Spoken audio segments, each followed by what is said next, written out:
సిరి సంపదలు వెనకేసుకోవడం కాదు, అవసరమైతే తమ పెద్దలు వెనకేసిన దాన్ని సైతం ప్రజల కోసం వెచ్చించేందుకు వెనకాడకపోవటం రాజకీయ నేతలకు ఒక ఆదర్శం.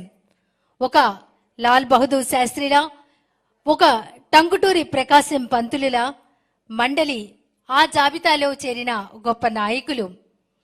1977 దివిసీమ ఉప్పెన ఆ ప్రాంత వారికి ఒక భయంకరమైనటువంటి పీడకల.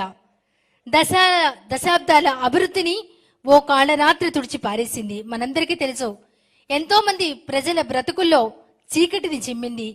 చలించిపోయారు. నాటి పరిస్థితికి మండలి వెంకట కృష్ణారావు గారు ఉన్మత్త చిత్తులైపోయారు. దుఃఖంతో పంచి పైకి ఎగగట్టి బురదలోకి దిగారు.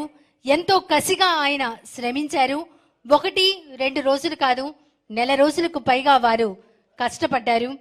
1972లో శాసనసభ్యుడిగా ఏకగ్రీవంగా ఎన్నుకున్నటువంటి ప్రజలకు తానెంతవరకు చేయగలనో అంతకు మించి చేశారు మండలి వెంకట కృష్ణారావు గారు. అంతేకాకుండా అందరితో వారు పని చేయించారు. తిండి తిప్పలకు ఏమీ లోటు లేకుండా చూశారు.